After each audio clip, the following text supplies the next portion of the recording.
What's really good, y'all? The boy Frank Nitt, and I'd like to welcome everybody inside Dilla Fest Digital, where we celebrating everything Dilla, from his life, his legacy, his music, and even the 20-year anniversary of the release of Welcome to Detroit. Big shout out to all y'all for showing up. Big shout out to our presenters, DistroKid and 1600 Cybersecurity's Priv app. Priv the app, protecting privacy and securing your life online. Creating a community empowered to protect their privacy and secure their lives online. Big shout out to all our partners, Delicious Vinyl, the James DeWitt Yancey Foundation, Fusicology, Vintage Vibez, Stone Roll, and Official Mon Dukes. Log on to dillafest.com, donate to the James DeWitt Yancey Foundation, and also get you some exclusive J Dilla merch on dillafest.com. And then get you a free download from the Priv app at 1600avenue.com/Priv. And now, with all that said, without further ado, it's time to turn it up, y'all. Dilla Fest Digital. Let's go. DistroKid is offering 40% off an artist's first year of distribution at distrokid.com/VIP/DillaFest.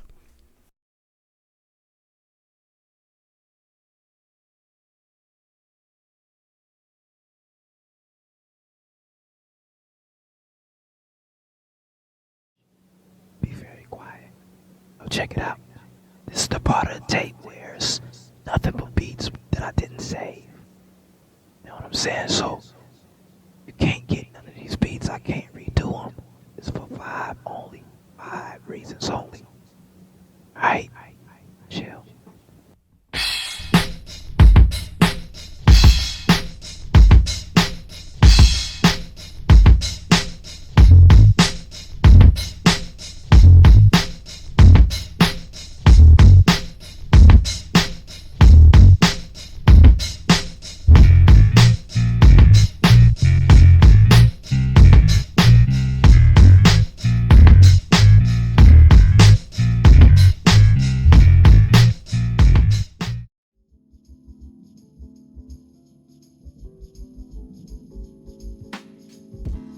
James DeWitt Yancey, better known as J Dilla, was born on February 7, 1974, in Detroit, Michigan. His parents, Beverly and Maureen Yancey, raised James and his siblings in the Conant Garden section of the musically rich city. Accomplished musicians in their own right, Beverly a composer and bass player, and Maureen a trained opera singer, would instill a love for music in all of their children. Little did they know, that love would change the sound of hip-hop in the form of their firstborn, J Dilla.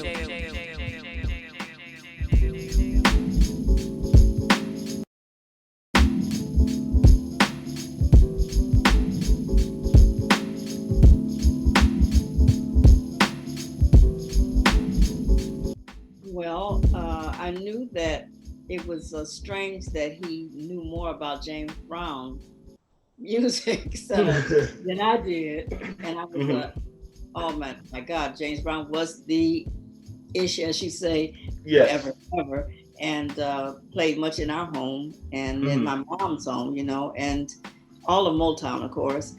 But he would get up, not able to walk or stand on his own at the first beat, no less than 2 beats of any James Brown song. He would forget that he couldn't stand up by himself. And he definitely couldn't dance, but he would get up in the middle of a playpen by the time the music would grab him. So he'd be dancing, like, I mean, really dancing in the middle of the playpen with no way to hold on, nobody helping. And I don't get him because I'm petrified that he's standing there. And I'm like, I don't want to scare him running after him. And he would be in zone. He would be in absolute zone. And just for the last couple beats of any James Brown song, I don't know how he really knew the distinction between one and the other. It was that he knew that it was almost over. And it was something would click that, okay, hold on. Because he realized then that, oh God, I don't have nothing to hold on to.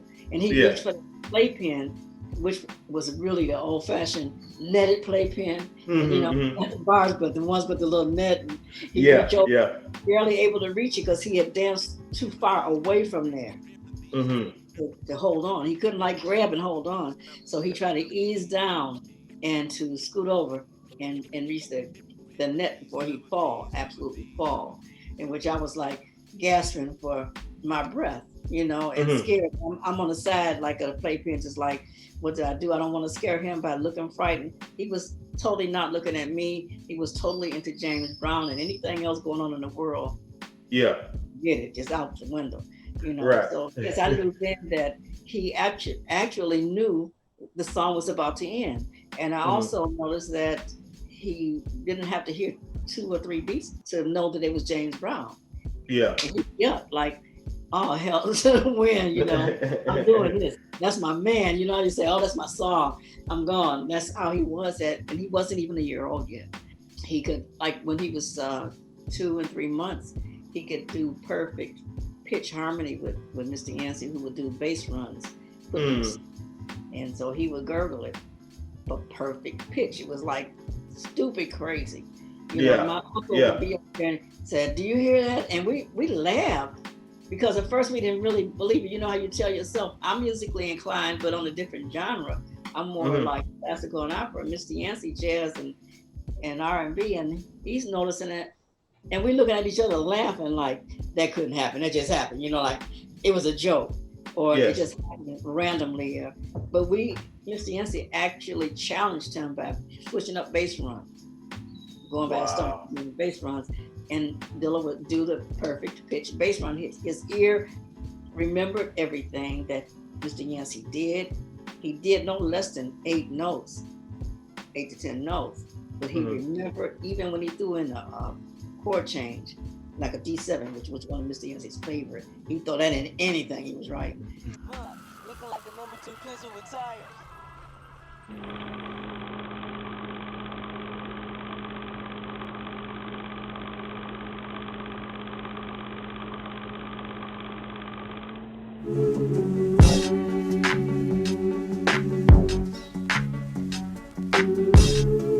Yeah, feel my pain. Frank Nitt, J Dilla, Needleworks Entertainment. Let's get it. Come on. Dank call about to take you back to the day me and Nitty signed our contract. It was time for us to get that paper with Dilla at the lead, who know where it can take us. Yeah, we did a deal with MCA. Shit was supposed to be right, but it went the other way. That's right, guess who got caught in a crush? F&D and this bitch, best believe it's us. 2 years locked up with no album out, no money coming in, that's what I'm talking about. Niggas seen bad days that was supposed to be good. Had a deal, had an album on post in the hood. But it's cool cause niggas got back to the grind. Got released from the deal at a perfect time. About to bubble off the love and the shit we built. Go hard to the rack like will to still. Like I told y'all before, Frank and Dank forever. With Dilla on the track, so motherfuckers whatever. Oh, best believe I see the bullshit too. More important, I know what the bullshit do. It's fucked up, put stress on relationships. Have you stressed out as it pertains to chips? It don't stop, the stress don't sleep, Yeah, that shit keep coming like porno hoes. It's like making phone calls to label cats and having to wait 2 weeks for him to call you back. Yeah, and he steady claiming he handling business, but instead he dick handling, more like a mistress. But it's cool like Dankery said, we fall back, regroup, come and bang your head. F&D, them niggas bout to make it pop. And once the wheels get turning, yo, they ain't gon' stop. And F&D gon' still keep bringing the heat. And J Dilla still killing the beat, you motherfuckers. Yeah, it don't stop. Frank and Dank, J Dilla. What's really good, y'all? The boy Frank Nitt, DillaFest Digital. You know what it is. Make sure you log on to DillaFest.com and get your exclusive J Dilla merch and donate to the James Dewitt Yancey Foundation. And also log on to 1600avenue.com/Priv and get your free download of the Priv app. You know what it is. Now, I hope y'all having a good time. I'm having a great time. But now it's time to get your smooth groove on one of my favorite DJs. And, before I say that, let me say a big Rest in peace to my brother Dave, New York. Shout out to Marky, his son. What up, boy? And yo, we miss, we love you. And with that said, we're gonna jump into my brother, his brother, DJ Rhettmatic. Let's go, y'all. Turn it up. Dilla Fest Digital. You know what it is.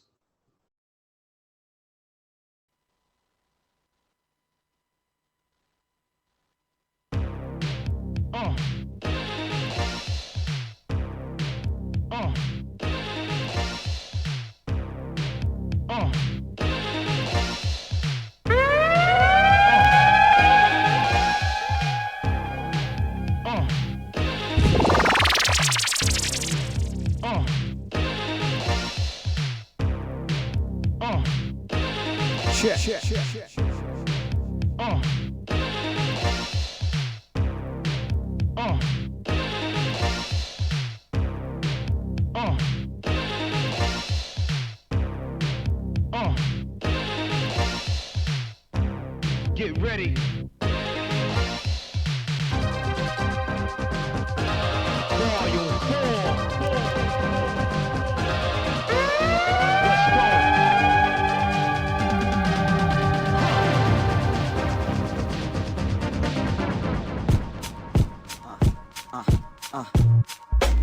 Listen.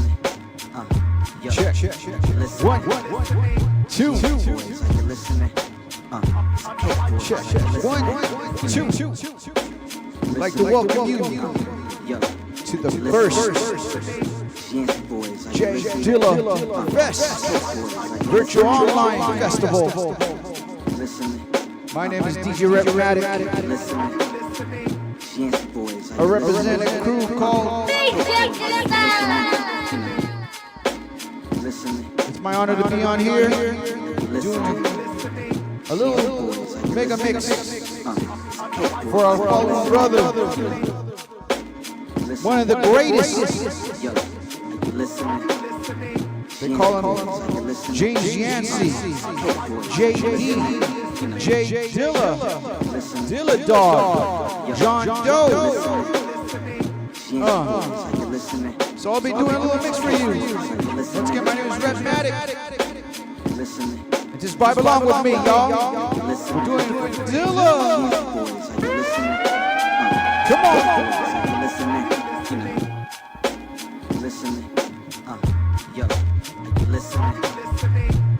Boys, are you listening? Boys, are you listening? Listening. Yo, are you listening? Yancey boys, are you listening? Boys, are you listening? Listen. Yo, are you listening? Yancey boys, are you listening? Boys, are you listening?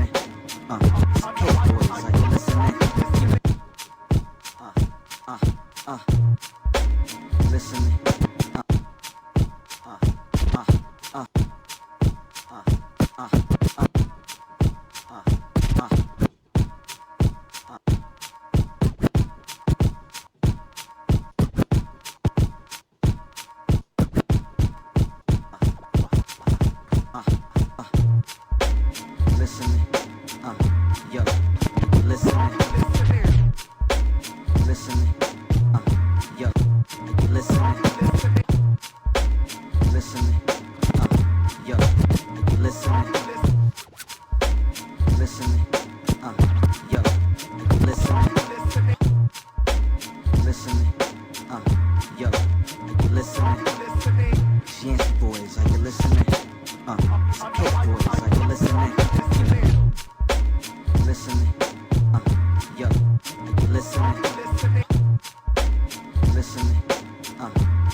It's time for vacation. Styles outdated.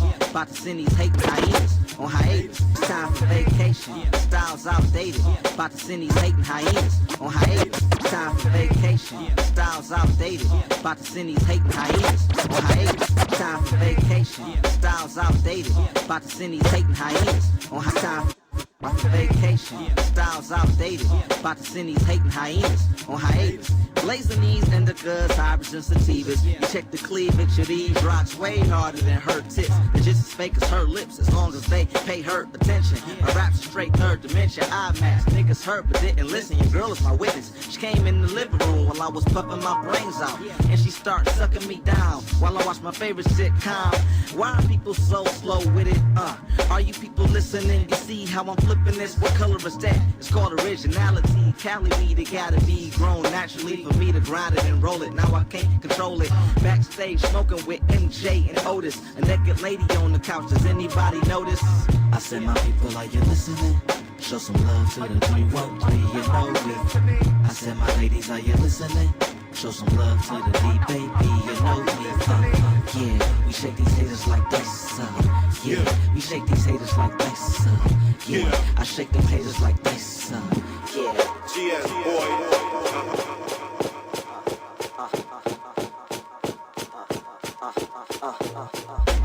Listening, yo, are you listening? Yancey boys, are you listening? Cake boys, are you listening? You know, listening, yo, are you listening? Yancey boys, are you listening? Cake boys, are you listening?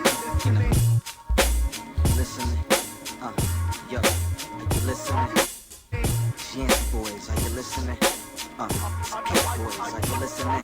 You know, listening, yo, are you listening?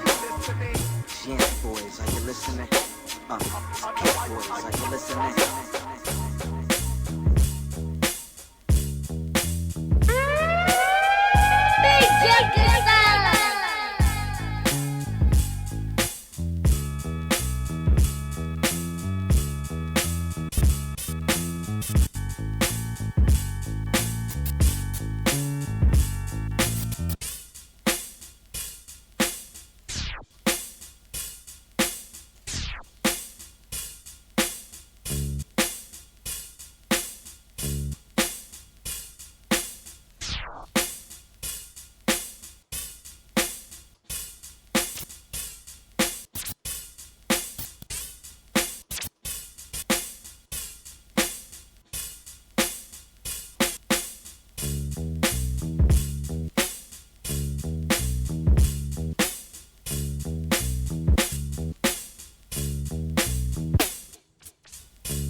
Come on, come on, come on. We're doing this for Dilla.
Shouts to everyone checking this out. Come on. You're checking out the first ever J Dilla Best. From LA to Detroit to worldwide. Shouts to my brother Frank Nitt. Delicious Vinyl. Shouts to Mama Yancey. Asia. Fusicology. Come on.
would be cool, I mean, we would be fine. You can get yours, but I gotta get mine. I still be loving you. Thought you would fall in my arms, instead of falling in love, you just fell for the charm.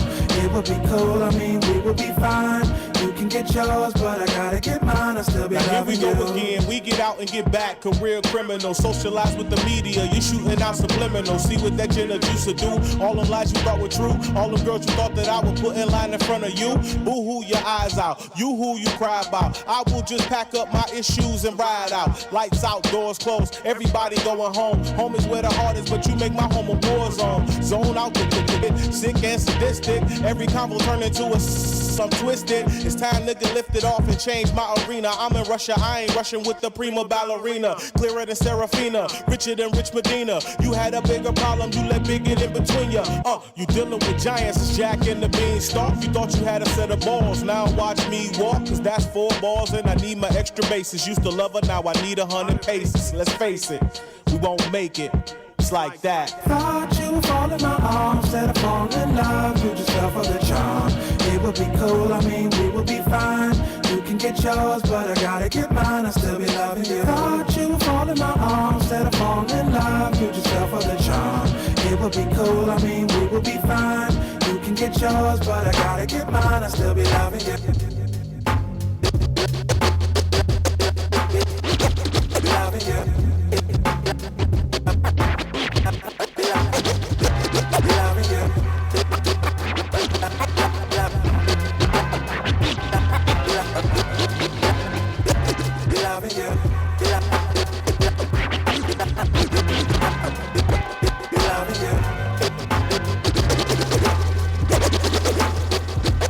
Loving you. Come on. Doing this for Dilla.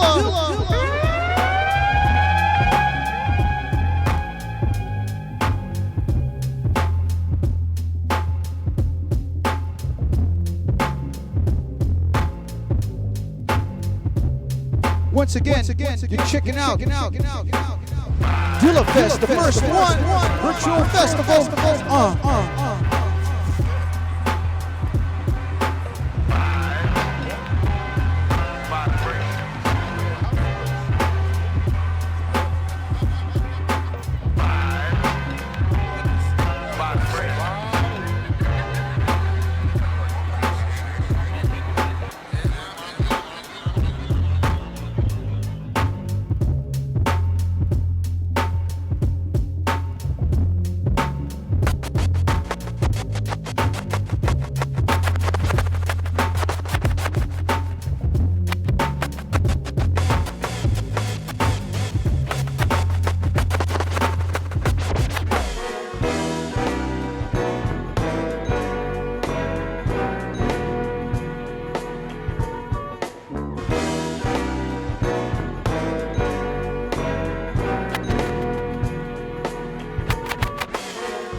Come on.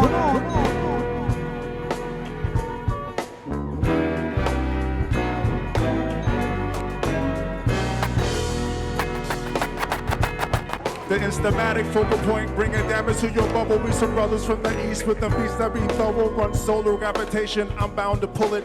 I get down like brothers are found, ducking from bullets. Gun control me using both hands in my land, and it's all about cautious living. My great higher for my consequence. Compliments, struggling shouldn't be knowable. Every word said, quality is supportable. Sick of bitches shaking after, sick of talking about blood, sick of without your glasses, sick of slang, sick of half-assed award shows, sick of name brand clothes, sick of R&B bitches over bullshit tracks, cocaine and cracks, bringing sickness to blacks. Sick of small hair rappers with them sick in the raps, clappers and gas, making the whole sick world collapse. The fact is getting sick and keeping sicker perhaps. I stick a bullshit.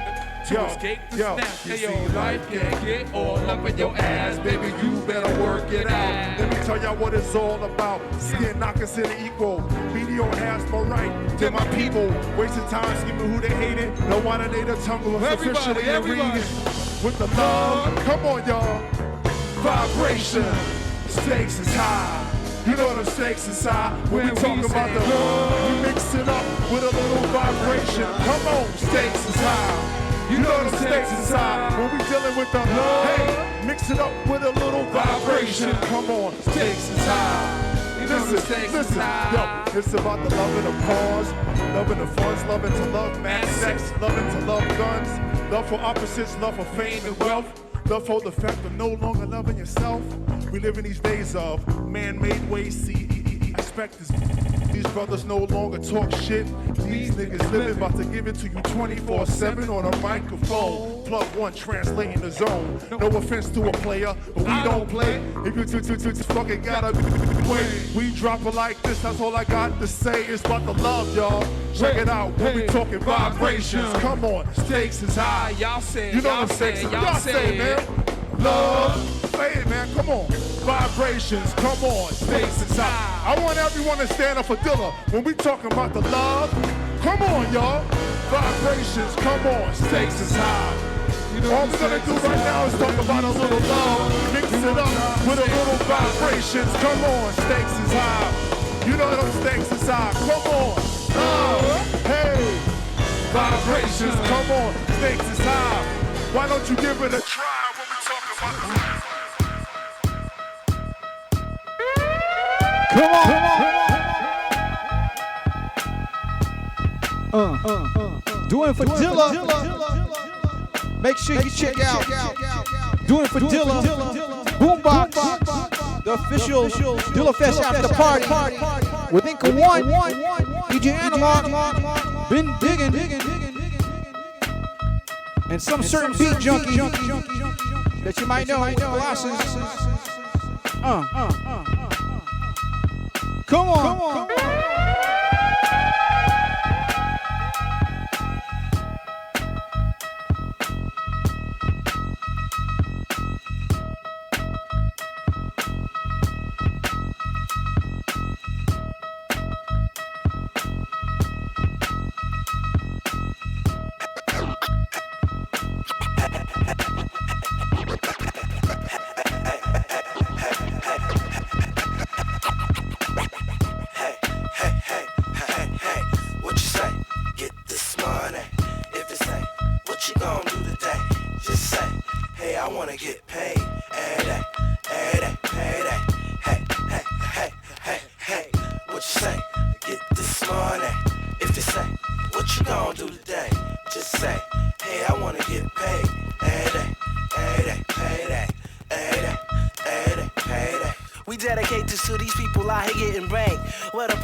It's reality. Never front on a click that you can't evaluate. See, I got things I hear, I need to situate. I got a fresh ass car with some gloss paint. People walking down the street until they feet stain. I got accountants out here handling big things. As I sit into the crib with the sachet. In my room with the shark with the big tank. Don't get mad cause I'm doing things you just can't. Hey, what you say? Get this money. If they say, what you gonna do today? Just say, hey, I wanna get paid.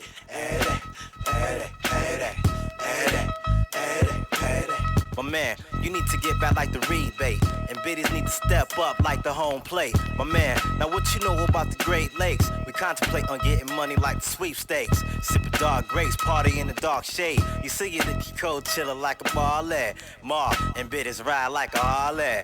Money maker the Rico Suave. Hey, radio play that's like arcades. Every day the holidays, some niggas stay paid. You celebrate the holidays with the money. Ain't about the pace so that you can stay away. Hey, what you say? Get this money. If they say, what you gonna do today? Just say, hey, I wanna get paid.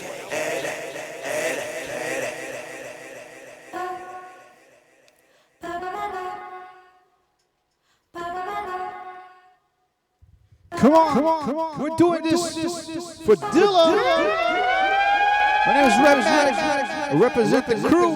Beat Junkies style. Funky life, I've been told. Funky life, I've been told. Funky life, I've been told. All it glitters. Funky life, I've been told. Funky life, I've been told. Come on. Funky life, I've been told. all it glitters. Taking over. Taking over. Taking over. Taking over. Taking over. Taking over. Lá em Copacabana que tem tudo de bom, tudo que é de bem. Suco de acerola com maçã e vem do pé, meu bem. Lá em Copacabana que tem tudo de bom, tudo que é de bem. Suco de acerola com maçã e vem do pé, meu bem.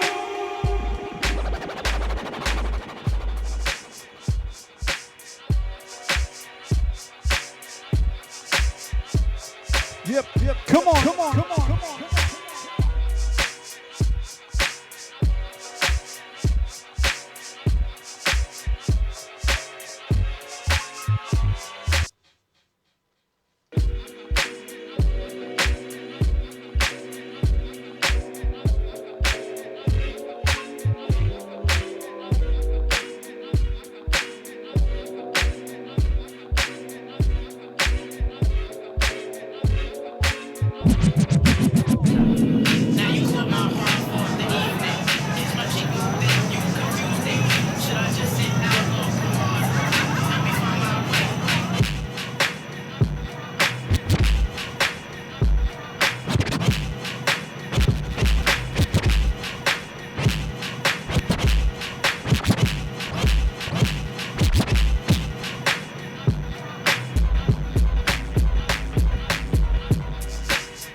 Me up my whole head, teasing me just like Tisha did Martin. Now look at what you starting. Schoolboy crushing it ain't on the hush the whole. Messing me up my whole head, teasing me just like Tisha did Martin. Now look at what you starting. Schoolboy crushing it ain't on the hush the whole. Messing me up my whole head, teasing me just like Tisha did Martin. Now look at what you starting. Messing me up my whole head, teasing me just like Tisha did Martin. Now look at what you started. Schoolboy crushing it ain't on the hush the whole world. See it, but you can't. My peoples they complain, sit and rave and rant. Your name is out my mouth like an ancient chant. Got me like a dog as I pause and pant.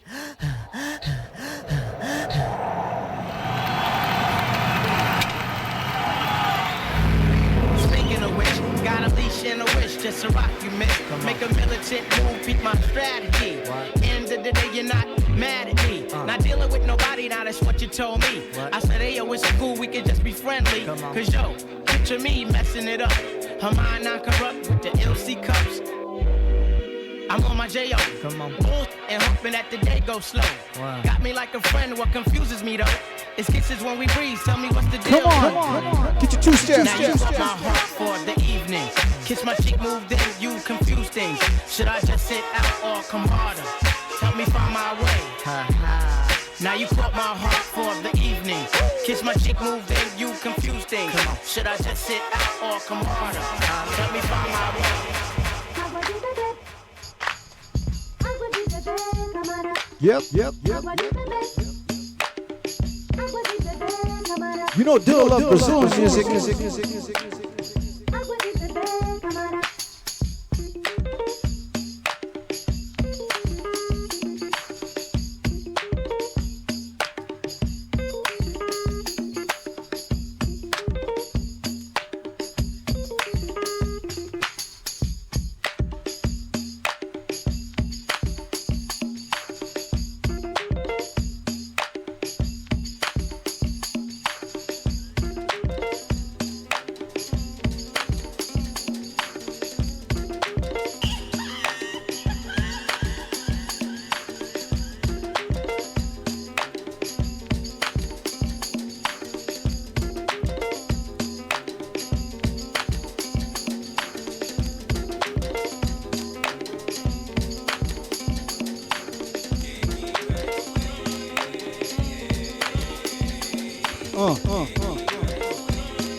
Shout to Brazil.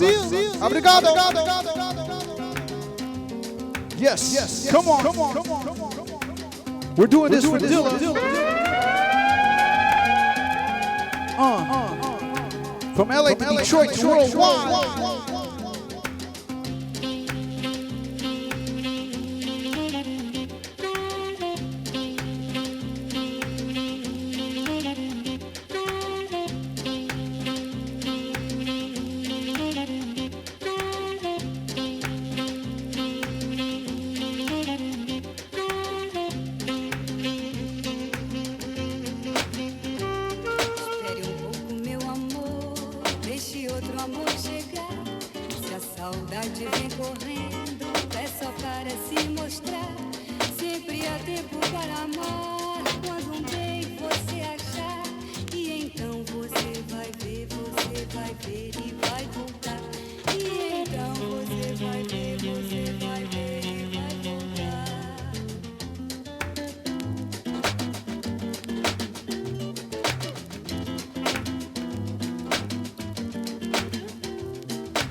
Come on, get your two-step on.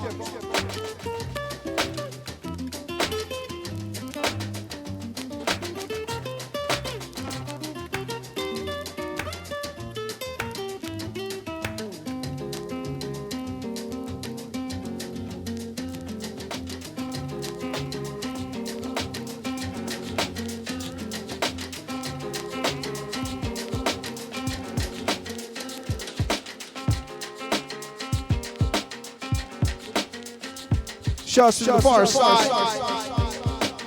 All four members. Come on.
Once again, my name is DJ Rhettmatic representing.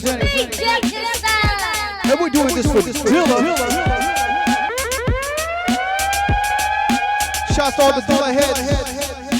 LA to Detroit, worldwide.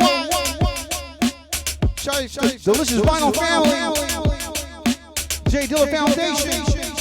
Come on. Shouts to my brother, Illa J. Congratulations, brother. To you and your wife, Sarah. Come on.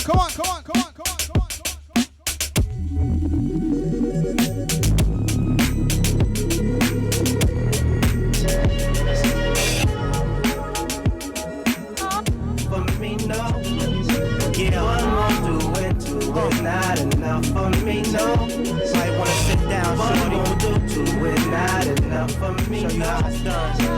One more do it, two is not enough for me, no. Now let's take it from Tiffany. How this thing went from Jacob to Tiffany's. Could've kept it real with this real or kept your mouth closed, maybe we could deal with you. See, it's two freaks, the wife and the boss.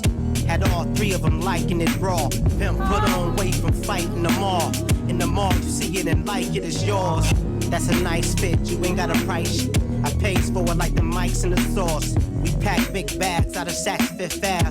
Mister put them in the back with a fifth act. I need space for all of my women's. In these days, the arguing is limited. I replace the tripping. It's the game and all in the pimping. You got one, that's cool. Nowadays, everybody got two. That'll do, but I need another one.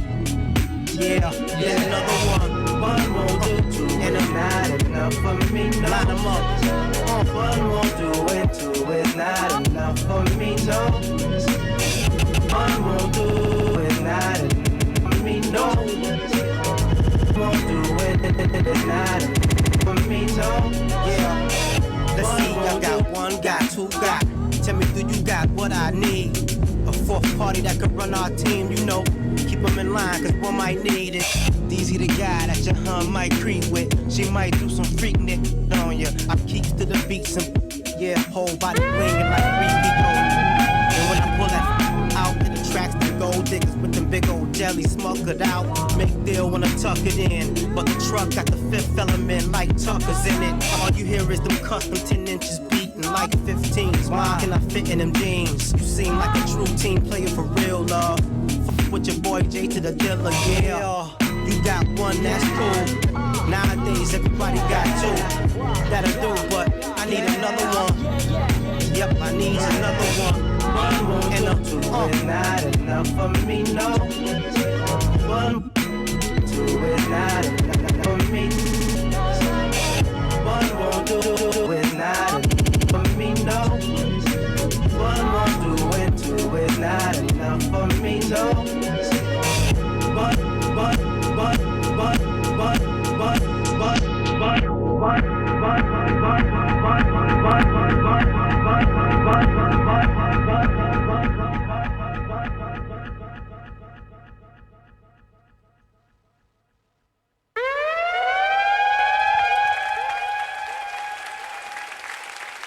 This is special.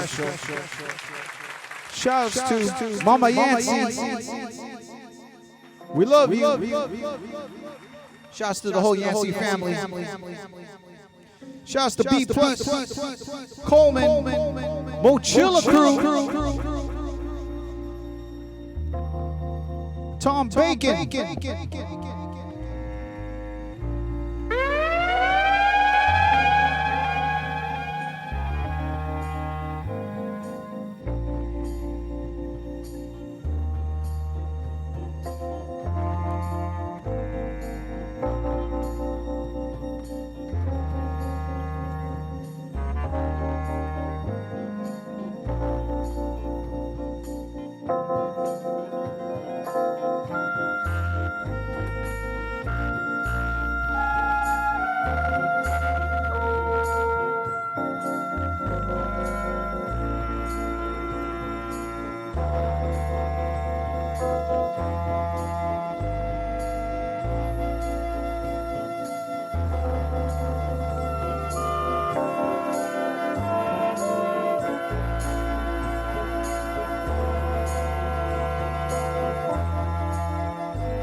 Yes.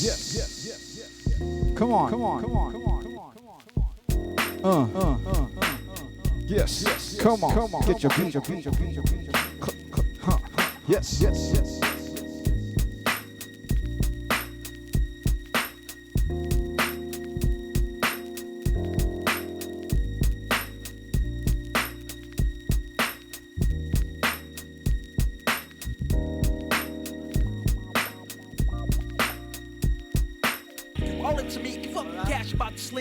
I'ma show you all how to MC.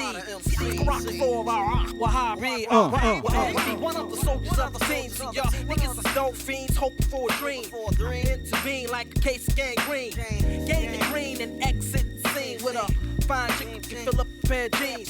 See, I'm doing this shit for Magnet. And niggas and corny guards trying to do shit. See, life ain't a game, it remains intense. Hold to a nigga like a dog tracing the scent. See, you gotta get your money, you got to pay rent. Filling in y'all ass to red. Come on. We're gonna rock with this shit. Come on. Rest in peace. About 10. Priest before the lyrical Voltron. Hypocrites get stepped upon in the combat. Don't you come back until your back's your sword in the spiritual warfare. You up against the Lord of the first high priest, Melchizedek. Don't you conceive this? Just sit back, breathe. I got more where this come from. JD, the original drum master. You wanna fade the best, fast or slow. It doesn't matter though. Three times the MC call him the light. Bob Tick, I'm the one who's in the tree of life. Hold tight, don't ever give up in the fight. Grace can only come into the sight. Soul power, it ignites like the sun. SV dominates the industry for fun. Come on, Dilla. What? You know we can't stop, we can't quit. Just dance and just push up your hands and fist for the band. And if you can't stand, one of my man standing sleeping on some Sandman shit. Like damn man, wake up. As we read the action, stand down. More like a grand slam hit. For the whole fam, flipping on the handstand tip. We get to do with it, straight up the wham bam. Before we go, we're getting on some damn wham shit. And some second-hand brand kicks. Ripping from the deep down San Francisco to Japan land. It's the brand and new. We can't move like the Trans Am do. Don't stop. Can't quit. Can't.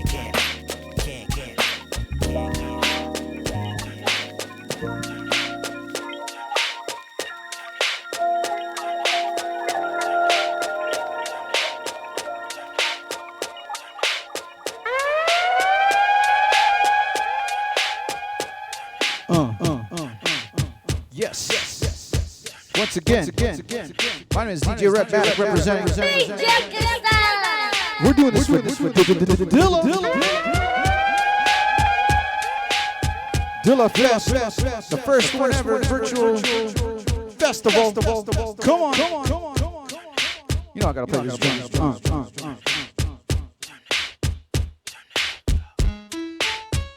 Turn it up. New SV. Raise it up. Raise it up. Raise it up. Raise it up. Raise it up. Raise it up. Raise it up. Raise it up. Raise it up. Raise it up. Raise it up. Raise it up. Raise it up. I ain't about shit, nope. What me, dog? I don't floss, nope. I ain't that nigga JD, You ain't never seen me ballin' out at the bar, right? I don't rock my ice and bounce throwing cars, and my Rover ain't the hardest Rover you've ever seen. That ain't a TV screen, it ain't sitting on 18s, dog. I ain't gaining no green and my chain don't swing, I ain't doing my thing, I ain't doing a thing. I ain't got none of that dough, none of the cars. I ain't fucked none of them hoes and them bars. I don't smoke weed, I ain't used to mess with the streets. I ain't from the D, nah, I want with the beast. I don't be at the spot, swinging my chain like this, swinging my teeth, motherfuckers, cause my shit. I don't sit low, I ain't never pop Chris. This rollie just don't look right, sitting on my wrist, What me, dip the shine down, sip and shine down, shit. Son, I don't hold heat.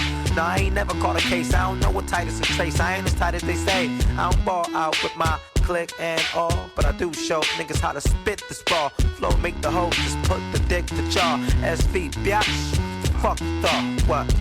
Raise it up, raise it up, raise it up, raise it up, raise it up, raise it up, raise it up, raise it up, raise it up, raise it up, raise it up, raise it up, raise it up, raise it up. Yeah, that is my time. Once again, my name is DJ Rhettmatic. I represent the crew. And we'd like to welcome you and thank you for rocking with us for the first ever Dilla Fest virtual festival. Shouts to my brother Frank Nitt, Dankery Hard, Illa J, Mama Yancey, Delicious Vinyl Crew, Asia. Just to let you know too, after this is the Boombox doing for Dilla extravaganza. This is it's the official Dilla Fest after party. Make sure you go follow him, twitch.tv/BoomboxLA. Shouts to Inca One, DJ Analog, and Ben Diggin. The special guest, I told you it was a Beat Junkie with Glasper. It's not J-Rock. It's actually me. So I hope to see you guys there. So what I want to do, end it off like this. Shouts to Madlib, Egon, Jeff Jank, Peanut Butter Wolf, MED, CDP. Thank you guys. It's my time. I'm ending it out with this. Check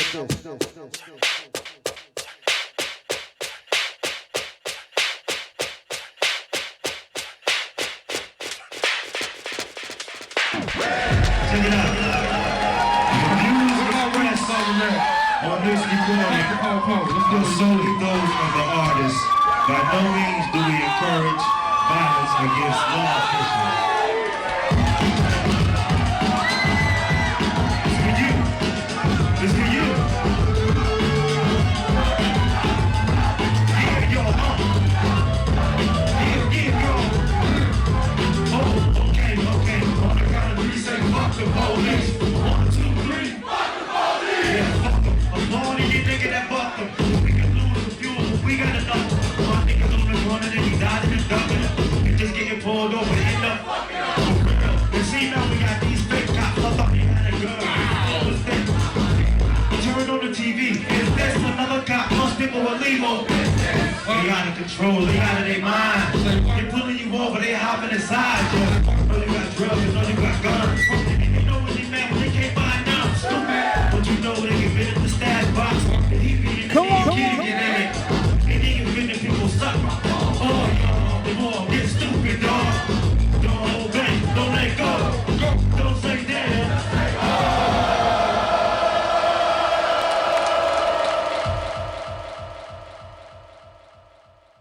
Yes. Once again, thank you for coming and checking this out. The first ever Dilla Fest virtual festival.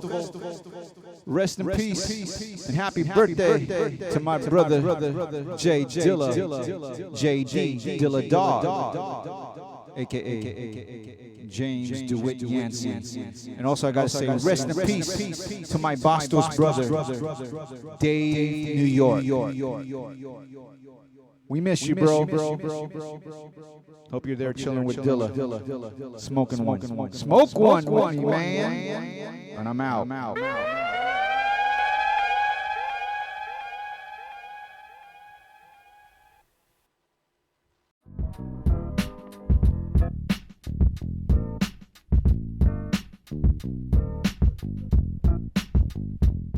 In St. Andrews, man, House Shoes used to DJ House Shoes used to have these house shoes nights through the week. How I actually knew it was when I actually went to Japan, and I was with got the vinyl. I got the original Slum Village vinyl, Manhattan Records. He did him and I think it was Ramos. Is that? Yeah. Ramos. They made a deal with Manhattan Records. Toshi, who was at the time the record player. Rest in peace to him. He passed away just recently. He was the guy that buy all the went dig and buy all the records and coming from Japan to US. And then he says, he's like, do you know, we were record shopping and he said, you heard about JD? Yes. Like, oh, we just have this record.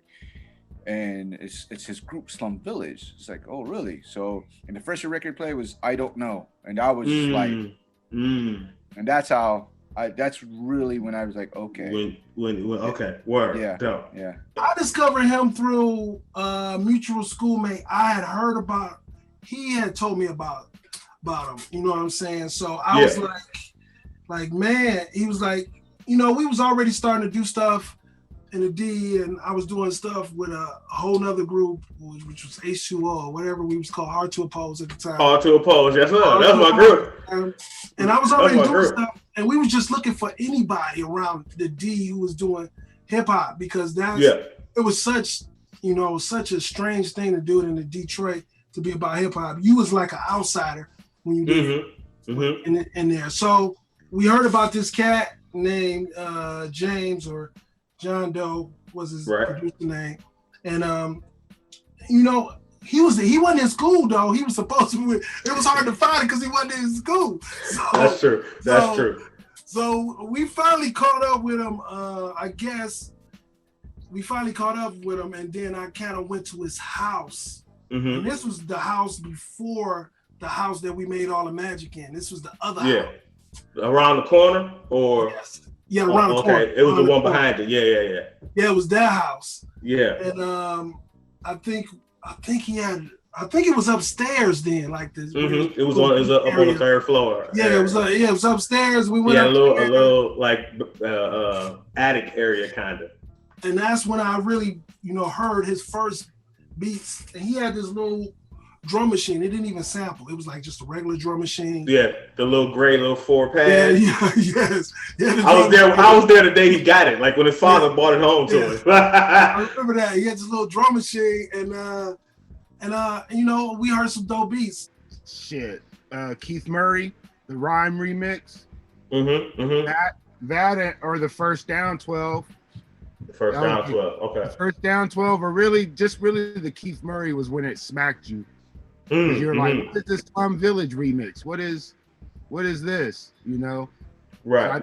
So that was around the earliest time. Of course, the Far Side and all that stuff, but as far as like really bugging was the Keith Murray shit, because that was such a different sound for Keith Murray when that remix came out. It was like, damn, what is he trying to sound like? What's he doing right now? I want to say it was Far Side Running. Yeah. I want to say it was Far Side Running. Okay. At that time, I thought that track was amazing. And then Drop, the single, those two joints. But the joint that really caught my attention as being specifically a little bit left of center was Wordplay, Tribe. That's the one that's when my like, the antennas went up like, okay, something's up. Something's a little bugged out here. I like it, but what's going on? What's really going on? My first run-in with Dilla, like, oh my God, what is this? I was with my boy Brian Cox in Houston. We're in high school. We were in high school. I was at his house, and he pulled up, rah, rah, rah, to my dragon. The baby stopped whining. To see my influence still shining. The Buster. Yeah. That beat on there, that song, it's my favorite hip hop beat of all time. It's number one. Okay. So that was back when I think I might have been like 11th grade or something like that. So we talk about 1990, 95 or 96 or something like that, Yeah, bro. So that's when I first really was like, oh my God, what is this? Who is this? Who did this beat? Kind of vibe, Cricket, Larry Matthews walked past the front of my house. I was in the basement with the window open at the time. You can open up your window and it was just wide open. Now it's brick, so it's different. So the music was blasted. He walked past, and his question was, could I help him because he was a rapper and he had a whole team of cats. Mm-hmm. And they needed some help. They needed to find somewhere to record.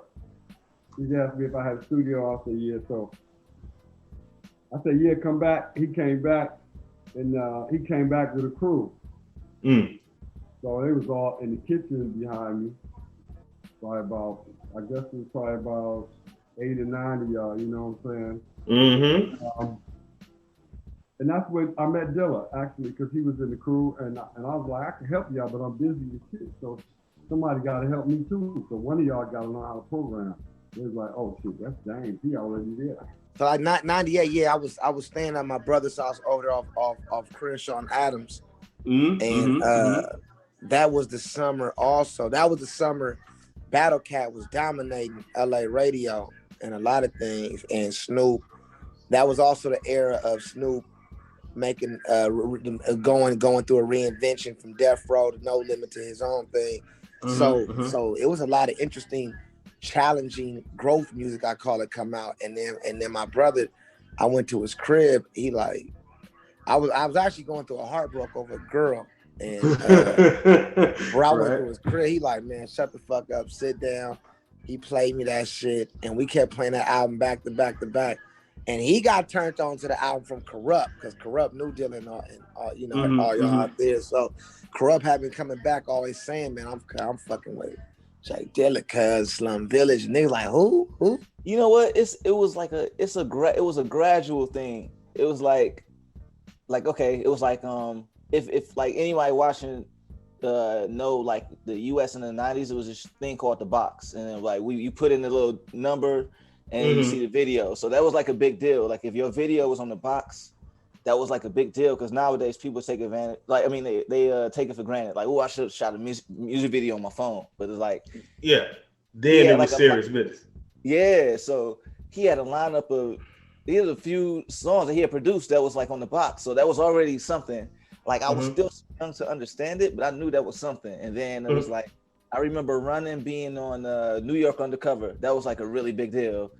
Well, the first time I heard a Dilla beat was when Slim Kid Trey from the Far Side called me on the phone from New York City. He was, they were working on their second album, Lab Cabin, California. And they had a falling out with the producer, Jay Swift. So I sent him to New York to work with the New York elite, you know, hip hop producers at the time. And they had a connection with Q-Tip already, and they called me from, I think it was from New Jersey. I think they were at Q-Tip's apartment or house or studio. Yeah. And JD, this young kid, was there playing them beats. And Trey told me he heard some beats that were just incredible, and he wanted me to hear them over the phone. And they were all in the studio. And the first beat he played me was the Running beat. I think they'd already, maybe it just started working on a chorus for it, but apparently that was the beat that was supposed to be for Q-Tip, and for whatever reason, Q-Tip didn't want that beat. And so the Far Side wanted to jump on that beat. I guess they were asking me if it was cool, if I could do whatever to make whatever necessary for them to be able to procure that beat, amongst others. And I said, oh, hell yes, that sounds incredible. My first time actually seeing Dilla's name when he was JD was on a track named Lil Indian, an artist named Lil Indian. One Lil Indian sitting in a tree. That's all. And I used to work at the radio station, and they used to send all the promo copies of everything. And this joint said Lil Indian JD remix. Now at the time, I lived in Carolina, and one of my guys was a dude named Mark Sparks. Mark Sparks had a very similar bass line, kick, all his drums, his programming, everything sounded like what Dilla was doing on that track. So in my mind, I said, who is JD? That must be Mark Sparks, like on an alias type. Right. So I didn't think about it until the Busta album. Then I was like, oh, this that JD cat again. Let me see. And then, of course, The Coming is a classic fucking hip hop album. Yes. really through the tongues, you know what I'm saying? Through, you know, he was a great friend to Tip and to Dilla, you know what I'm saying, Bus. Standing outside the venue, he had a Sony Walkman with the little cornball puffy, the little regular, little regular joints, little phone, you get different colors for your ear. Yeah, and it had the Look of Love. It was like basically like the J88 project and the Fantastic 1 and 2. I guess it was like the demos for Fantastic 1 and 2. Yeah. You know what I mean? So that tape had us out on that sidewalk for like a whole extra hour. So you just vibing, huh? Stuck. It was like 4 or 5 of us, and you know, one person reacting. You know, we just coming off a gig. We music nerds. Like, yo, I want some of that. What the fuck is that? I want to wild out too. Oh my God, Q-Tip. I was doing the I&I album, actually. I was doing the I&I album. Yep. And during the production of that album, Q-Tip came by the studio. And he didn't say nothing. He just walked in. I was greeting him, you know, he greeted, what's up, everybody? And he just told me, yo, Pete, just, can you turn the music down for a second? Can I play something for you real quick? And I stopped the session and I was like, yeah, go ahead. So he popped in his cassette, right? And the first beat that came on, I knew the sample was a Ahmad Jamal sample, but I never heard it done in such a way. Right. Okay, so the first beat, I'm like, you know, halfway lifted off the ground, wondering who made this. Then the second beat comes on because they little quick snippets. So I'm like, damn, that shit was ill. Then the next ill beat came on, and I'm like, then I started to ask Tip by the third beat, yo, who beats is these, bro?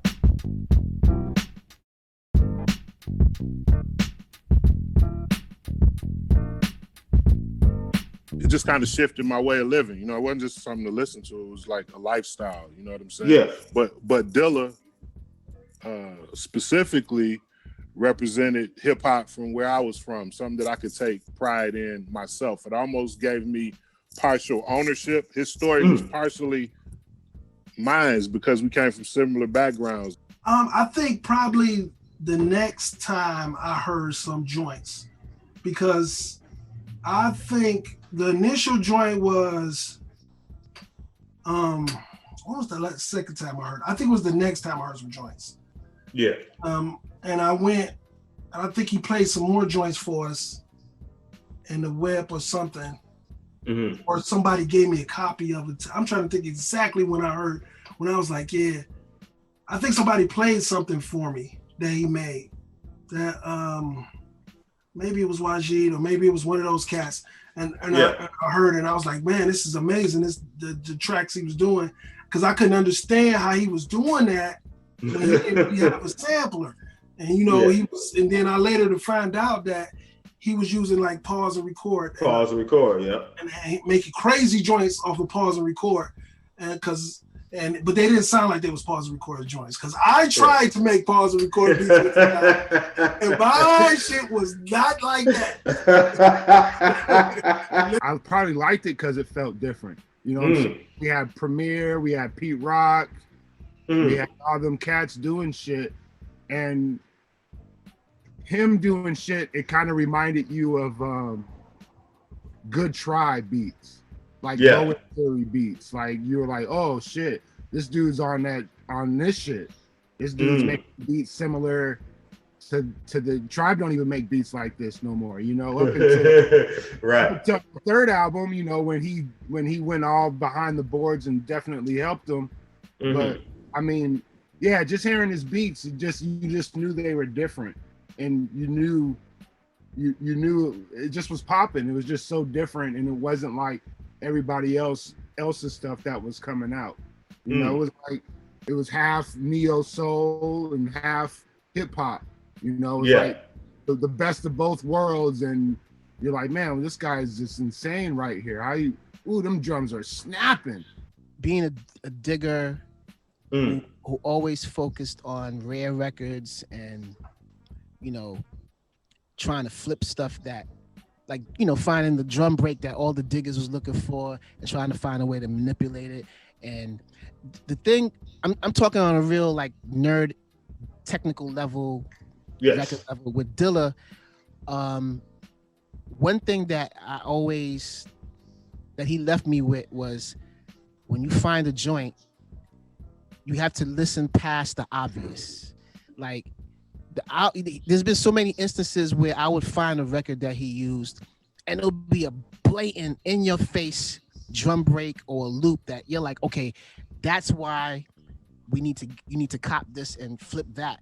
And Dilla just he always jumped over all of those obvious pieces and used something that you would just not use. You just would not think, you would not use, you know what I'm saying? Like, it would be a record with a crazy ass drum break on it. And he wouldn't even use that. He would find something on the other side of the song, other side of the album, some corny ass record, and bring out the beauty. His ear was insane. So one thing he left me with was really, you gotta just think outside the box. He was able to just bring magic out of anything, man. Like, you know, I talked to a lot of brothers that are really into him, and, you know, a lot of us that collect records, and we're like, he used that? Yeah. That? Come on, nah, what? Nah. You know what I'm saying? There's been so many, it's still happening today, still discovering joints today, and you're like, yeah, damn, I can't believe this dude, man. Like, how did he hear that? How? Like, what? I feel like Dilla, well, first of all, I feel like he's the only producer that made musicians change how they play. Oh, that's big. That's big. You know what I mean? Like, that's big. Whoa. There's a whole era of musicians from like 1998, 99. Starting at that point, Dilla's influence is so huge. We were trying with when Water for Chocolate came out. That was probably like 2000. You know what I'm saying? When Voodoo came out, you know what I'm saying? Yeah. When D'Angelo's Voodoo came out, all that shit, Questlove and them niggas is trying to play like Dilla. That's what it is. You know? Questlove calls it the Ivy League school of Dilla. He's like, there are certain musicians, there's an era where everybody was trying to go to the school of Dilla, and certain people graduated from the Ivy League school of Dilla. You know, and could play that shit live, and could play the way he laid his chords, the way he sampled stuff, and just the way everything felt. You didn't feel that before. Not on purpose. Somebody might did it by accident, but that was a Dilla thing. You know what I'm saying? That was his thing, you know? And it really influenced me and all of my peers. You know what I mean? And we were literally trying to play that shit live. So what I would do is, I have a 3-way, and 2 or 3 other the homeboys that have a 3-way.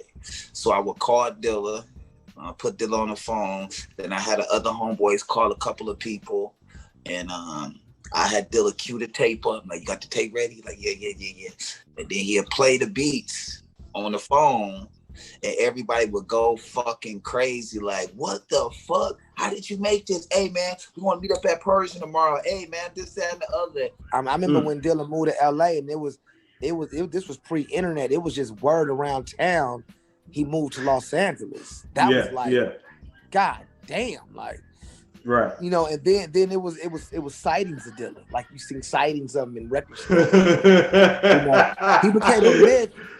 He became a young myth legend in Los Angeles. You know, J Dilla, literally, I remember the moment he shifted the way I started writing and producing music. He completely, it's a few of them. Battle Cat shifted it, and then Battle Cat prepared me to open up to hear a Dilla and shift it again. So for me, I'm a huge fan of Leaders of the New School and Busta Rhymes specifically, right? Yes. Even if you take a trip back to Def Comedy Jam, when I was on there, I was a young buck. I had the Busta Rhymes dreads. I had the pineapple, you know what I'm saying? So yes, you did. I seen that. Yes, you did. I was heavily influenced by his style. So I was always listening to, you know, Leaders. And then when he broke off on his own, I was like really impressed, because my thought process was, how is he going to continue this row style and make it marketable? Yeah. When I heard the music, I was like, yo, dude is killing it. And then that's when I discovered Dilla. And so the funny story I tell is my favorite Dilla beat of all time. I hated it when I first heard it because I could not understand it. I had no, it was so alien to me that I was like, what is this? Like my body couldn't adjust to it. Right. My mind couldn't be wrapped around it, but it was still shining off the Coming album. I come from a collective of dope cats. You know what I'm saying? And yes, you do. like sincerely, like, you know, like, no, that's not an understatement at all. Right. You know, like from Dilla to Tribe to Jungle. I mean, you know what I'm saying, to Mr. Long's aesthetic, you know what I'm saying? Dilla actually reminds me of Long in certain ways as far as production wise, you know, just how they might hear something and you know, if you give everyone the same record, you know, say some cats won't even hear what you hear in it. I mean, Dilla's impact is so broad and so wide for so many reasons. I mean, one, sonically, you know, nobody was dealing with that swing on that MP like that. Nobody had that MP swinging that wide, different components of the track swinging in different dispositions. You know, we would call it drunk drums early on, not in a negative way, not dissing it. It was just the little drunkenness to it. You know what I mean? So just putting that hitch, that jazz swing hitch that's tied to everything that he makes, I think has like permeated everybody's brain. Anybody that considers themselves a beatsmith or work in that capacity is utilizing dynamics of that in their production since his production hit the world so hard. And you know, I just sat down for a minute and I was just sitting there quiet, like, because the beats was so mesmerizing, and I was like, I was like, damn, near couldn't finish the album the way I was acting, man. I'm telling you, because yo, man, I'm like, yo, who is this? Because he's gonna put me out of a job. You know what I'm saying? Yeah, but you know, I you know what it is. I still love music regardless. But man, this dude Dilla was that incredible, man. And then once Tip was like, yo, this cat from Detroit named Dilla, named JD, and I was like, JD, and he was like, yeah, man, yo, Pete, he's the new. I'm telling you, he got it, Pete. That's all he kept saying to me. He was like, yo, he got it, and I was like, I want to meet him. And then that's when I went to Detroit. You know, Jay Dilla, I always want to bring him up. Yes. And I just want to know, you know, maybe something that you've never told anybody or just some thought of Dilla. I always want to, you know, keep his memory alive. When I see you, I always think of JD because it's just like, it's something, you know, obviously y'all were friends and it was like, well, I mean, one thing is I honestly was just listening to his verse on the song we did called Thelonious. And I was like, man, this dude was so incredible. His flow, his rhythm, his voice, his style, and I was just happy he gave me that song because I wanted him on another song on that album, and then he came and picked me up in the range the next morning with that beat and that hook going, yeah, play at your own risk. Act like you know, bitch, I'm on some grown shit. It's the Thelonious, the super microphonist. Yo, I got a bonus for the bitch that want a bonus. So when he came with that, I was just like, man, let's go. Like, he was charged and he wrote his rap last, but that was always my guy, you know.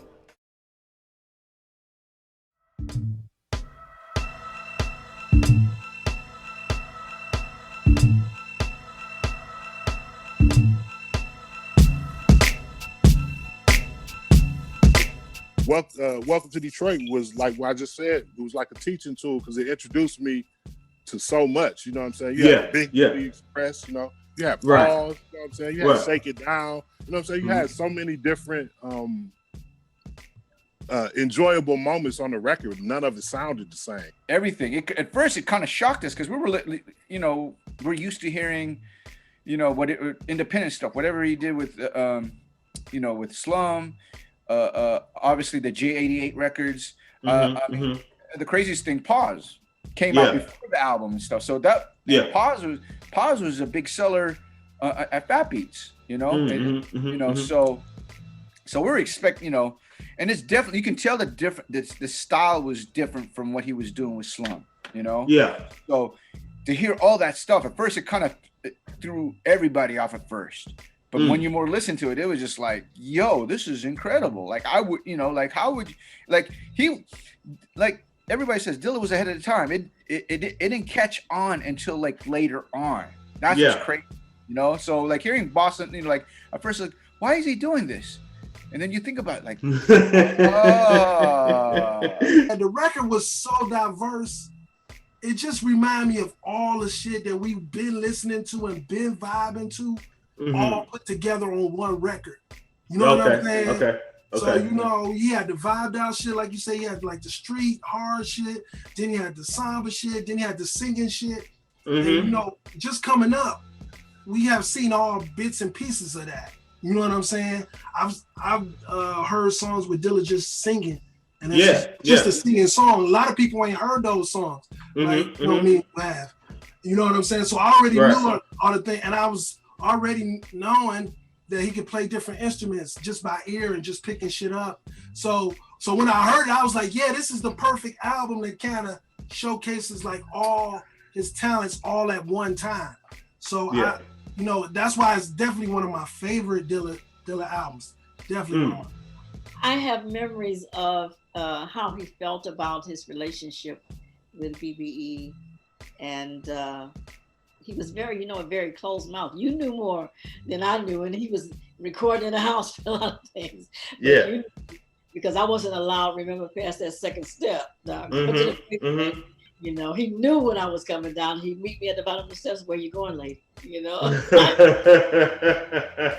I mean, at that point, he was already king in my eyes.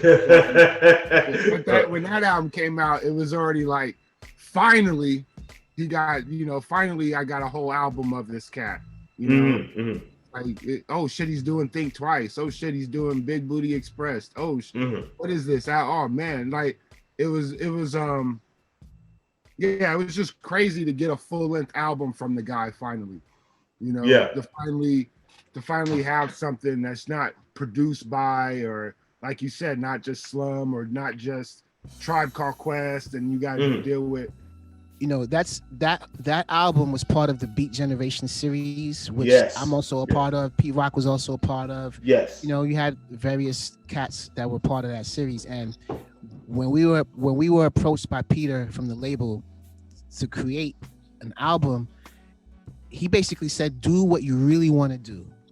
So when I listened to that record from D, it's a representation of what he was really about. You know what I'm saying? Even down to the Big Booty Express, that showed you that he could even go in a more electronic route if he wanted to.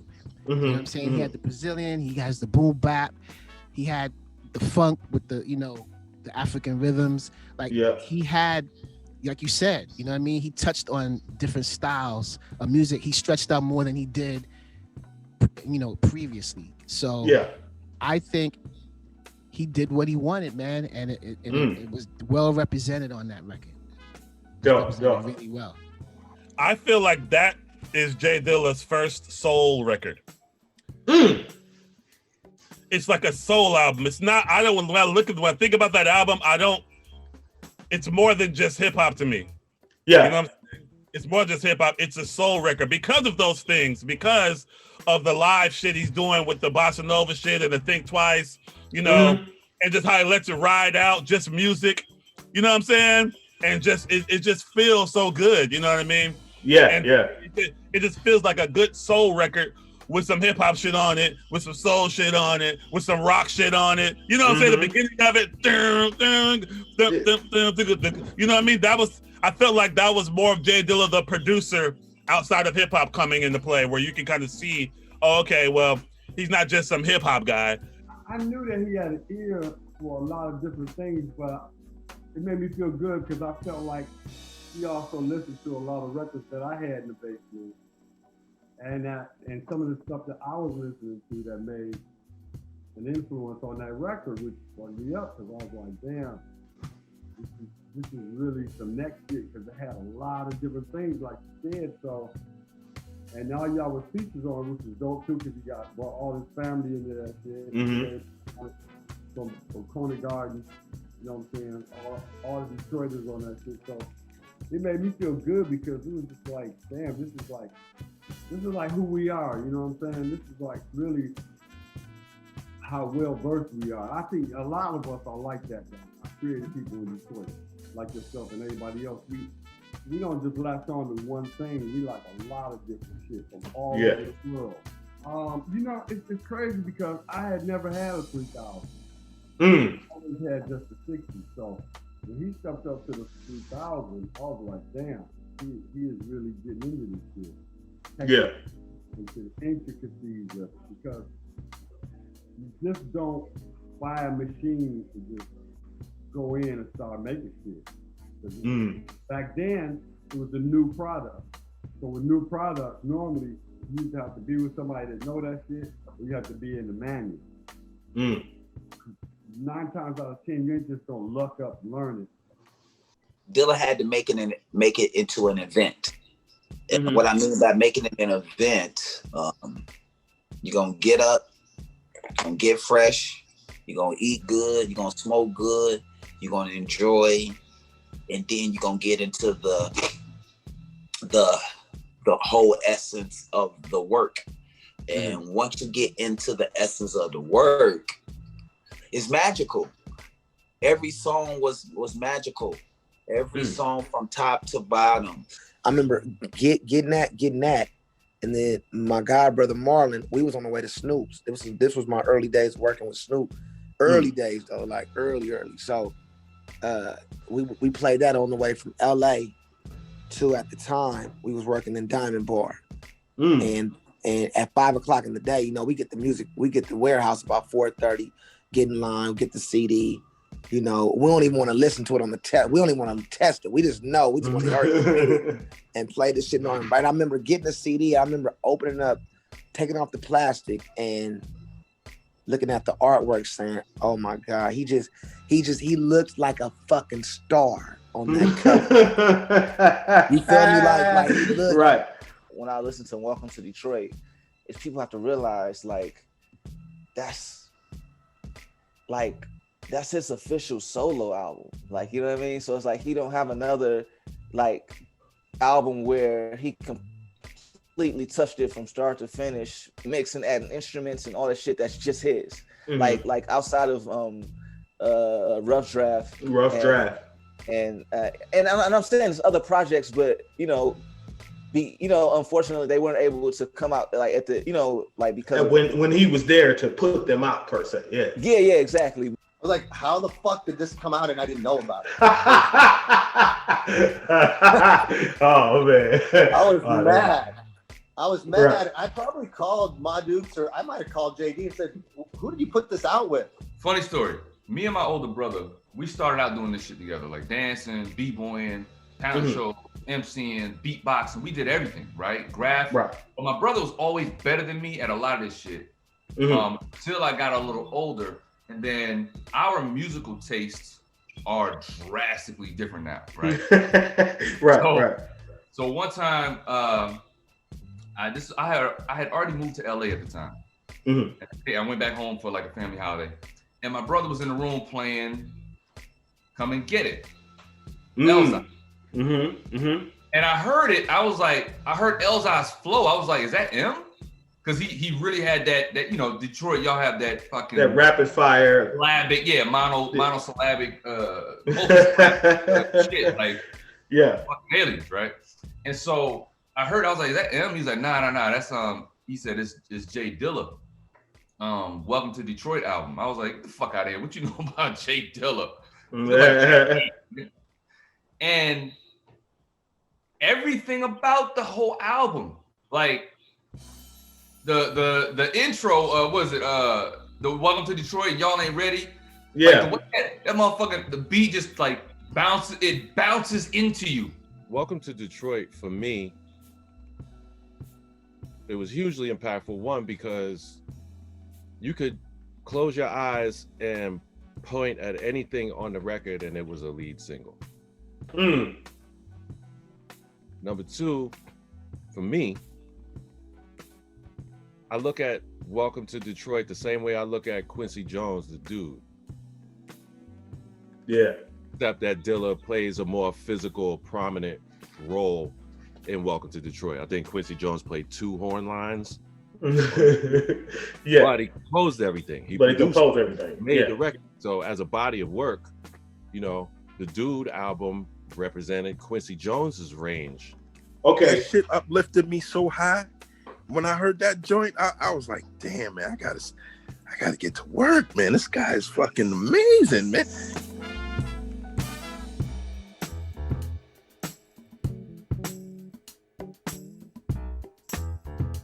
Pause and Shake It Down. Those are my favorite two. I'm kind of biased. Pause.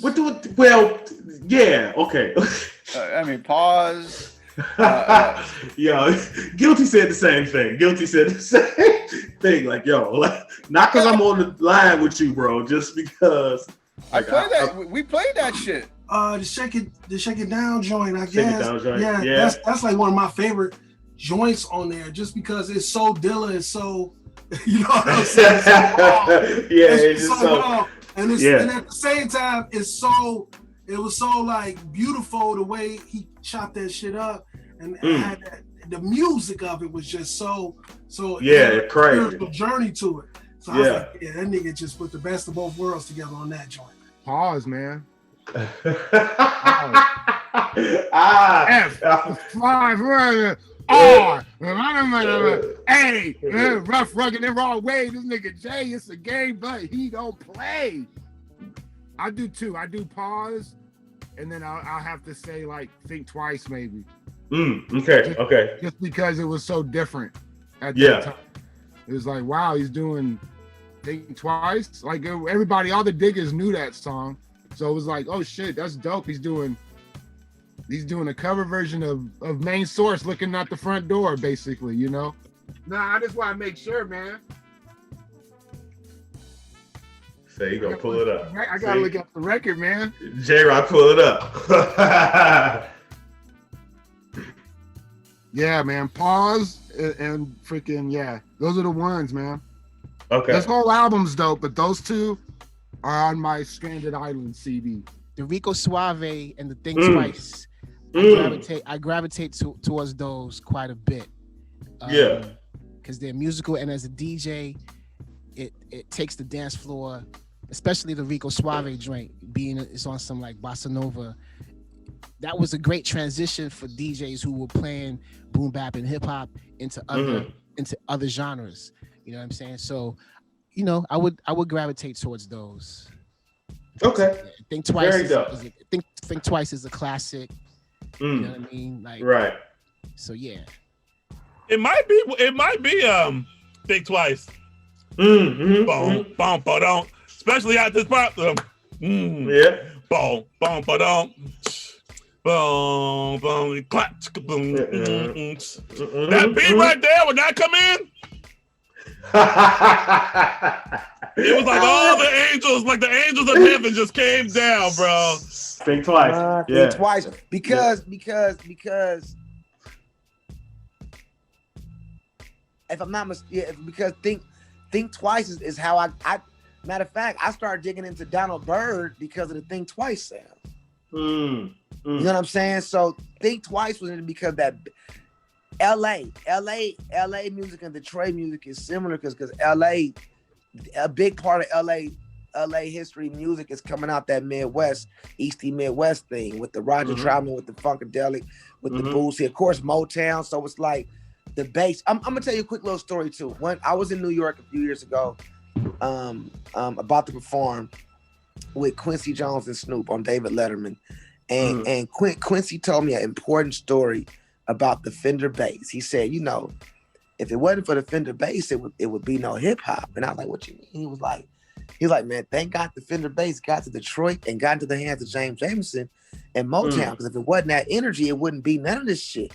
And it made me just think. So when Dilla came back around, imagine I'm like, he's from the birthplace that my big homeboy, my hero, is talking about how much earth is centered around this instrument out of this place. So back to that song Think Twice, it brought back, it felt like black music went back home and said hi and came back and visited again.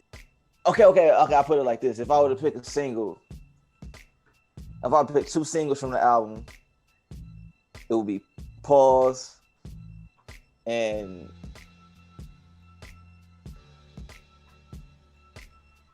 Pause and shit. Yeah, I mean, for me, it has to be Come and Get It. It has to be Come and Get It.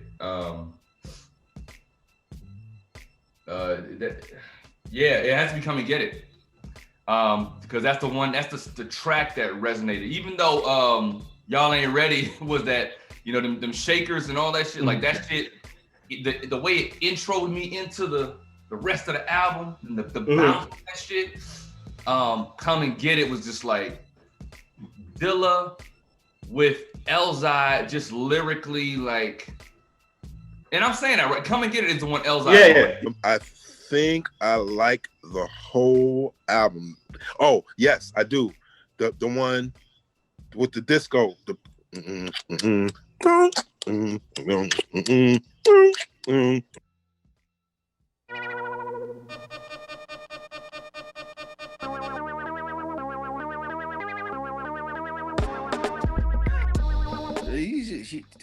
He's like you guys said on some interviews, he's an alien. Like, how do you do that? Like, I mean, it's incredible. How would you think about it? Like, I mean, obviously there's some other producers at the time that were like, you know, there was this maybe quantity is equivalent, but you can always tell once somebody gets to that style of where Dilla does, goes left or he goes right or he goes up, it goes down. He's like, when someone tries to kind of emulate his style, he switches up. He did something amazing that I still don't know how he did it, but somebody explained it to me. Explained it to me, but I couldn't really, you know what I'm saying? Basically, what he did with it was made it sound human, which means that he knew a way how to slide things back and put them in different pockets where they don't sound like it's stiff. So, you know, a lot of drum machines back then, you listen to a lot of boom bap joints, people quantizing, you know, they're doing all of that. And he didn't do any of that. And he figured out a way to slide and make his samples. Most of the times it would lay back into the track. Instead of, a lot of people would put their stuff ahead of the track or right on the one. Yeah. So he found out a way to do that. Now, when he was showing me how to make beats, that's the part he didn't show me how to do.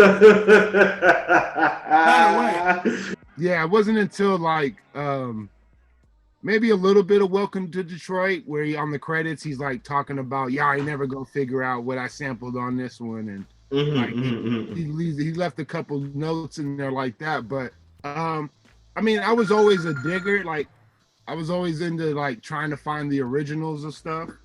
So I was doing that as far as, you know, the Tribe, Drifting Back Suddenly. Like that one, you're like, whoa. What'd he do? Oh, he chopped that part and he chopped this part and he put them together and he made them like, so once I started like learning and breaking it down like that is when I fully appreciated his technique. And the thing about his MP3000 though is it wasn't even blown out. It wasn't it wasn't maxed out with memory. It was anything. It was just straight out the box. He plugged it in and he didn't have it blown out like, oh, I got 2 minutes of sample time so I can sample whatever. Nah, he had like 10, 15 seconds where he had to like, okay, I'm gonna freak this just like this. And once you know that, that's when you're like, okay, this motherfucker what's he doing? What was he smoking? I agree 100% because I also used the 3000 and I'm still bewildered at how he did certain things with that machine. He made it talk. He made that machine talk and he manipulated it to where it did whatever was in his mind. He found a way for that machine to articulate that. whatever it was. You know what I mean? And he to me, he's the MPC 3000 master. It made me not want to do that shit. Look, I tried to be an MP producer in the early, like in the late 90s. I was trying to fuck around, but I was like, I can't do that shit. I'm a Logic baby now. I do my shit on like shit like that, but I'm mostly Logic. But for sure. Like literally, bro. It feels like he mastered. It's almost like, because when you assign all the different notes to different pads, it feels the way he made it feel. It felt like it was a real piano or a real saxophone player or something. Meaning like you knew the fingerings. He knew the fingerings to all that shit to make it sound so cohesive. It doesn't feel. Some of the shit didn't feel like a chop. You know what I'm saying? It was so smooth. It was so smooth. It felt like, that whole thing is one thing. He lifted that from somewhere. So I'm getting a chance to watch him make beats and watch how he just comes up with something and takes it and chops it. And I mean, I remember him asking me and Bilal if a bass line would work. Let's reminisce. And he brought down one record and played 4 notes from that record from a bass player. Another record played 4 notes. Another record played 4 different notes. And said, if I put those records together to one cohesive bass line, could you sing over that? And we're like, nigga, we can't hear that. we're top-notch musicians in college, like we have ears. We need to hear what he heard. And he said, he was like, hold on. And it took a few minutes to put them joints together. They was like, oh, yeah. I had seen a lot of cats working that production, and I was always buying machines and trying to get on with making beats and samples. I got hold of a machine that sampled that was one of the best to me, which is that MPC 60. It was the first year that came out. So when I turned Dilla onto it, he just had a affinity for making it really work for him. Like nobody else I had ever seen. All these other kids could touch it, but they couldn't touch it. Yeah. He could really touch that note. I was gonna say, in my personal opinion, going back and this is just the facts, my personal opinion. Yeah. This is personal, this is in law. It's been only 2 people on that particular drum machine, that MPC 3000, to make them bend. And I keep going back to Battle Cat and J Dilla. It's only been 2 producers that make them feel like it's like Battle Cat bends to the left, J Dilla bends to the right. And I'm not talking about Pro Tools, Rush, and I'm not talking about that. I'm talking about just really looking. It's like John Coltrane with the saxophone, Miles Davis with the trumpet. It's really looking past the instrument and expressing yourself however it comes out. You know what I'm saying? Like the things that Dilla did that I technically noticed was like shifting things in different ways, and shifting how you play with time on the MP, and filtering things, and taking a song and then for the bridge, filtering the bridge. It's the concept people that aren't familiar with what I'm talking about, they may hear it on today's records with Drake and all the big pop records and everything else, where when the verse comes or the hook comes, they'll filter. The first time I heard that was J Dilla. I mean, the whole disposition of his production was different. When people got familiar with Dilla, they understood Tribe better. I used to call him and be like, yo, what you be doing in the studio, bro? Right. But he used to ask me questions. I used to happily tell him, bro, that, everyone's been dying to know how I used to do certain things with my samples, right? That little wow shit going on. I told that nigga, like, yo, man, that's an EQ, bro. It's this special EQ. It's a wall mount EQ with red, yellow, green knobs on it. And I forgot what the name of that shit was, but it was that, and I showed him a picture of it. I sent him a picture of it, and I said, that's what I use on Fake and Jacks and all that other shit that you was asking me about, like how I was doing that. Right. That's how I did it with that. You know what I'm saying? So when I used to hear the sound effects and the things that he used to do with the beats, man, I used to be like, yo. See, now he's adding excitement to the music, which makes him even 10 times doper. Like, you gotta be an exciting producer, and you gotta make people go, oh, yeah. And that was Dilla.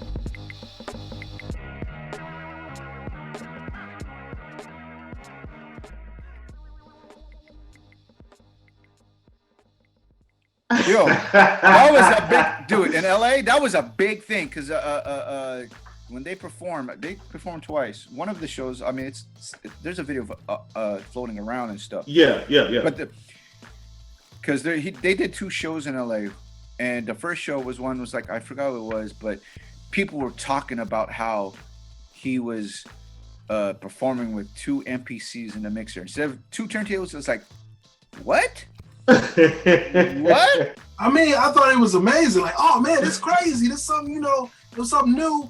It was a lot of work though. I seen all the work that went into that.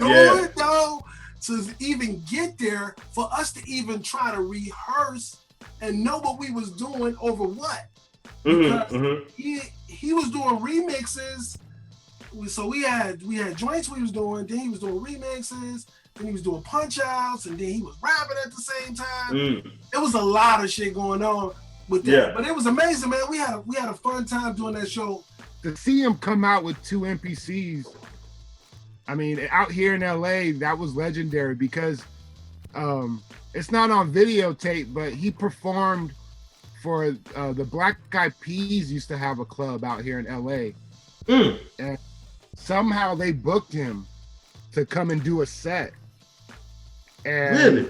Yeah, and he came down with both. He did the same shit. He had 2 MPCs, and he had the mixer, and he just did a beat set. Wow. So I ain't never heard about there. that. I missed it. But I just remember everybody the next day, like, yo, you didn't go to Black Eyed Peas Club. They had JD was there, and he just played beats. He had 2 MPCs. Like, you're like, what? Like, you just heard about that. And then it was just like folklore. And there's complexities to that because I'm sure he had to have, his zip drives, and the loading factor was a thing. And sometimes those machines would jam up if you're going too quick on them. I've lost beats going too fast, pushing buttons and stuff. Yeah. So there's definitely you're leaving yourself open. But I mean, it's courageous for him to do that. And in the tradition of live shows, live performance in hip hop with drum machines, we've seen that with like Terrace One, for example, with the SB 1200 live on stage. But I've never heard really of anyone using the 3000 in that way for a show. So I think he was courageous, adventurous, but it made sense, you know what I mean? Because if you're using those machines live, it's gonna sound crazy coming. Yeah. You just run stereo out of that thing, and his beats were always already kind of mixed in the unit. So if he's running stereo out into a board, I'm sure it sounded bananas. Yeah. It looks like chaos. It looks like it looks like you feel sorry for this dude. Like, how's he gonna keep the party going? How's he gonna do all this shit and keep it going? You know what I mean? Yeah. It looks like that's what it looks like. It's like, oh shit. You know what I mean? That's When I see that, it looks like, oh, okay.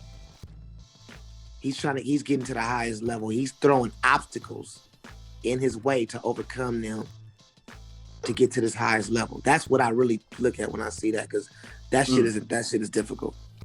I have seen the video, and the way it looks to me is close to impossible, considering when it happened, and how he was sequencing the show. He was sequencing the show like a DJ with drum machines, but the records that the drum machines were playing were records that he made that were inside the machine via floppy disk. And he had to then migrate his way, just like you're watching somebody on a CDJ right now, toggling to find the next song. He's doing that on a tiny ass MPC window, you know. And you know, the particularly interesting part about it is the moments in that show where the songs actually mix. 2 turntables, bro? Come on, man. Only that man could do that, man. I already know what you're telling me. I already know what he did. I know already. What's really good, y'all? The boy Frank Nitt, Dilla Fest Digital. You know what it is. And man, I hope y'all having a great time like I'm having. I'm having a great time right now.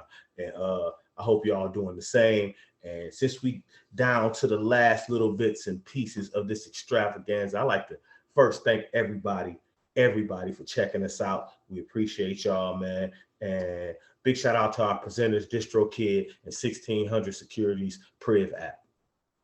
Priv the app, protecting privacy and securing your life online. Creating a community empowered to protect their privacy and secure their lives online. Hi, this is Che Pope, head of Upstream at DistroKid, multi-Grammy winning music producer and executive. Quick thing about Upstream, it's kind of like a matchmaking service for artists and labels to come together. It's a place where they can come together and get to know each other.